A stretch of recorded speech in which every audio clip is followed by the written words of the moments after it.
¿El señor presidente de la República llegó a defenderse en la Asamblea con el decreto ya firmado? No. El decreto fue firmado el día de ayer. ¿Y qué les llevó o cuál fue el detonante para que el presidente decida finalmente firmar ese decreto? La motivación que está en el mismo. El relato y la crónica de la grave crisis política que vive el país, que tiene como actores principales a una clase política y a sus dependientes en la Asamblea Nacional que no les interesa el país, que ejercen una oposición irracional con una agenda no proactiva sino reactiva, que tiene entre otras situaciones no solamente obstrucciones permanentes, leyes sin fundamento, sino además no el que exista un juicio político, porque enjuiciar políticamente a un presidente es legal y constitucional, es una de las facultades que tiene la Asamblea de control, de fiscalización, sino inclusive hasta violar el debido proceso. Toda esa serie de situaciones hizo a que el presidente de la República analice, razone, motive y ejerza lo que a su juicio, porque el juicio solamente es de él, de lo que debe ser la disolución de una asamblea. Si usted me pregunta, y me retrotraigo a lo anterior, porque digo que está evasivo, no, sino que me gusta hablar sobre hechos concretos. Muchas veces me preguntan, como preguntan, votos, ¿cómo vas a saber de votos? Si los votos se cuentan al final. Yo soy muy frío en esas cosas. A veces contigo, a lo largo del tiempo, soy más explícito cuando desarrollo teorías, cuando desarrollo tesis, pero ahorita son hechos concretos. Me preguntaban, ¿cuándo va a firmar el presidente el artículo 148? Tiene que contestar plano, lineal, muy aparte que se firmó ayer, ¿no? Lo que sucedió en la Asamblea Nacional el domingo pasado, cuando esta nueva mayoría eligió al doctor Saquicela como presidente de este organismo, ¿también pesó quizás en ese momento de disolver la Asamblea? Es parte de un todo, porque eran los mismos actores, sino que ahora mucho más agresivos. Había fuertes probabilidades que el señor se reelija como presidente de la Asamblea. Eso no estaba mucho en discusión. Pero ¿por qué digo que era mucho más agresiva, más acelerado el tema de la ingobernabilidad y profundizar en la crisis política sin defensa del interés general, sino de protervos intereses fundamentalmente ligados a la impunidad? Pues el discurso aparte del señor expresidente de la Asamblea Nacional, una agenda marcada dependiente de un sector político, no de concertación gracias a un partido político, porque uno gana con el voto de todos y eso está bien.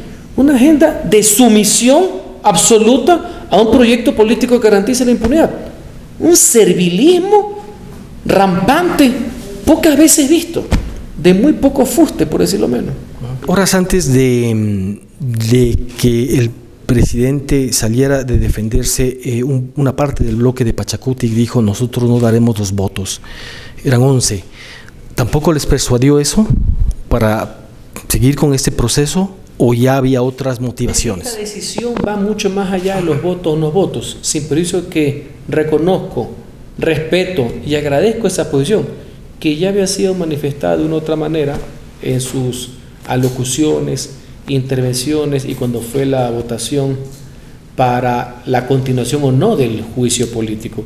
Eso es bueno, un buen ejercicio democrático, y no solamente ese bloque importante o facción importante entre Pachacuti, sino también de la izquierda democrática. Hubo un sector, algunos asambleístas independientes, está de más decir la bancada oficialista en el entonces ahora bancada, en ese momento bancada de Ecuador, lo cual llevó a pensar, no a mí, llegó a pensar hasta a nuestros opositores, a los interpelantes y algunos que solo balbucean, de que ellos mismos reconozcan que no tienen los votos.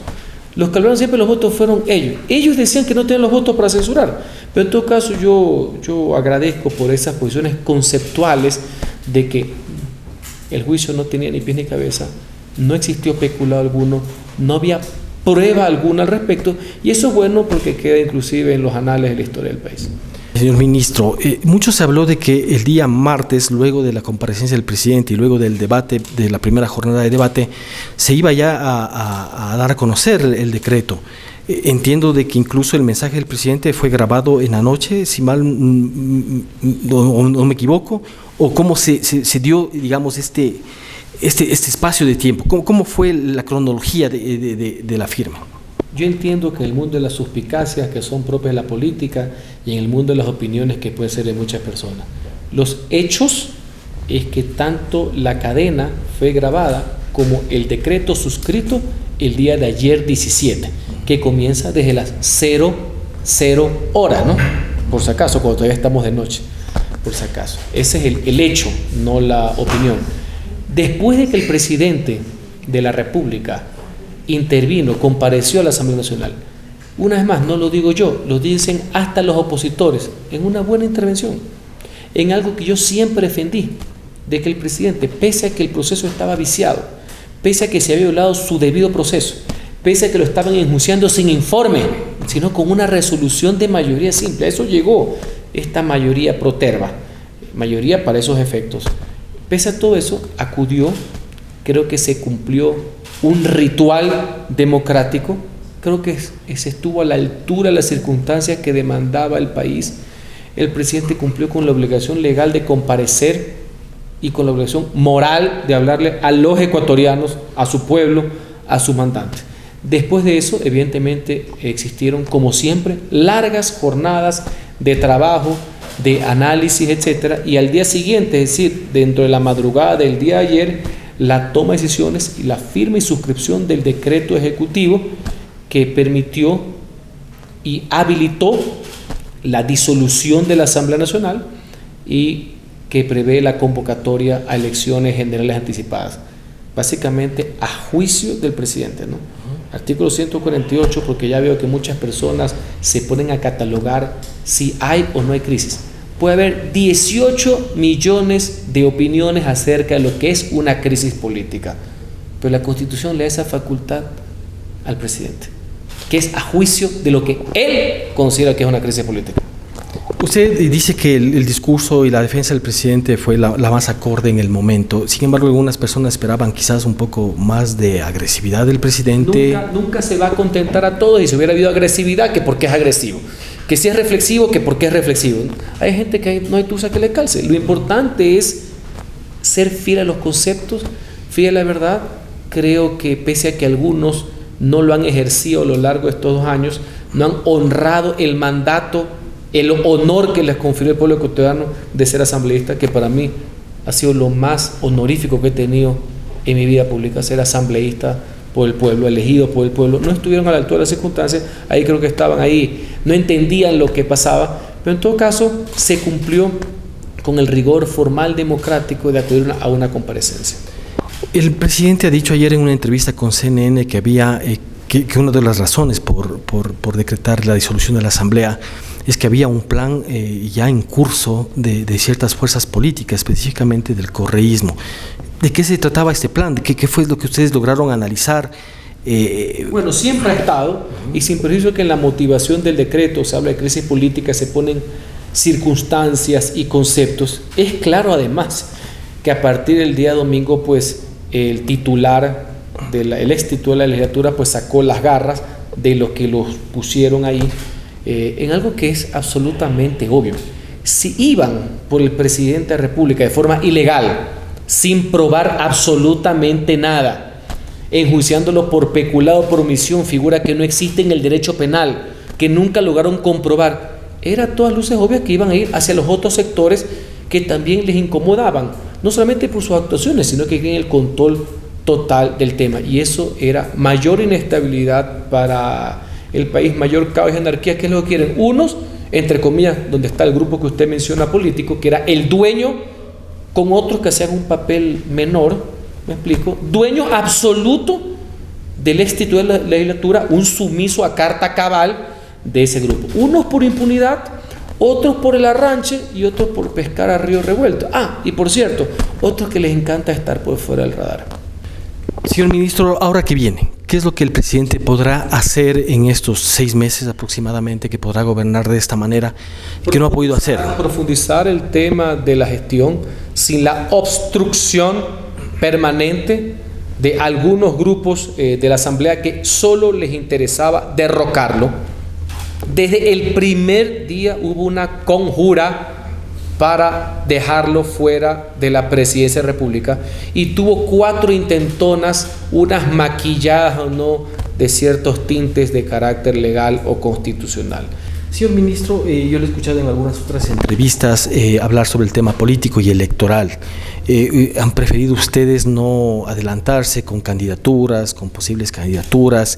Pero me resulta un poco difícil pensar que ustedes no analizaron el tema electoral que se viene ya a la vuelta de la esquina. Se analizó. Lo que pasa es que el electoral no solamente se lo ve desde el punto de vista de las candidaturas, que son importantes, sino desde el punto de vista que el pueblo tenga a través del voto, de esa herramienta poderosa, democrática, de decisión, poder intervenir y cortar esta crisis. Lo más importante es que el pueblo en elecciones intervenga. Así como se ha cesado la Asamblea Nacional, el presidente también ha renunciado a completar su periodo. Entonces, en elecciones se resuelve. Si quieres ser poder, deja el teléfono y el manoseo, anda a la calle, conquista el voto y haz prevalecer tus ideas. Esa es la conquista del voto. Pero algunos por ahí se hace más fácil, como los que estaban detrás, inclusive el señor de la legislatura, el expresidente, más es con la intriga de baja ralea ver cómo llegan al poder. ¿Y el presidente Guillermo Lasso saldrá a las calles también a buscar ese voto, quizás pensando en una reelección? Que deberá tomar próximamente si él va a poner su concurso, su contingente para ser candidato presidencial y terminar el mandato por el que fue elegido o no. En todo caso es una decisión y que deberá tomarla él en el tiempo respectivo. ¿Y el ministro de Gobierno piensa en las elecciones? ¿Perdón? ¿Piensa también en elecciones como candidato? Estoy pensando en estabilizar el país. Y lo que le quería preguntar es más bien por otro lado. Sorpresivamente se tomó esta decisión, muchos no estaban preparados. Ayer la CONAIE salió a dar un discurso en el que no estaban preparados. Obviamente, claro, ustedes lo tenían un poco más claro o más claro el tema. Ayer salieron los de la CONAIE y se esperaba que anunciaran grandes movilizaciones, pero más bien fue un tema cauteloso. Pero ustedes no se pueden confiar en eso. Es probable que las manifestaciones... Nada se puede confiar jamás. Desde febrero, el señor que usted menciona, que tiene unas actitudes democráticas de muy alto nivel, es un demócrata convencido, un señor que amenaza que si no hacen las cosas como él quiere, salta a la calle, que si la Corte Constitucional no da dictamen, salta a la calle, que si el presidente no es destituido, salta a la calle, que si le ponen muerte cruzada, salta a la calle. Los principios democráticos de ese caballero pues, son reconocidos a nivel internacional, encima los ha dado un texto. Él entiende la democracia como si no te gusta el comunismo que él profesa, que no es muy intelectual que digamos, él te dice la barbarie. O sea, él es el que impone las reglas en el país. Pues bien, desde febrero viene amenazando con un levantamiento, que no es lo mismo que una protesta y una movilización, a los cuales yo saludo, respeto y garantizo. Levantamiento que tiene como símbolo caos, desorden, anarquía, vandalismo, violencia, jamás. Y eso él también lo sabe. Sabe que el pueblo ecuatoriano y principalmente el pueblo capitalino está hasta la coronilla de la destrucción, de la paralización, del desempleo que genera todo ese tipo de circunstancias. Entonces ahora ha dicho una serie de ocurrencias básicamente. Él cataloga el tema, por ahí vi un autogolpe, una serie, él no entiende absolutamente. Prefiero no desarrollar el tema, pero en todo caso, si quiere protestar, que proteste, es ciudadano. Pese a todas las barbaridades que dice, es un ciudadano, tiene derecho a protestar. Dirige una organización que es importantísima en el país, de gran trascendencia como es la CONAIE, que merece mi más absoluto respeto también. Protesta, movilizaciones, son válidas.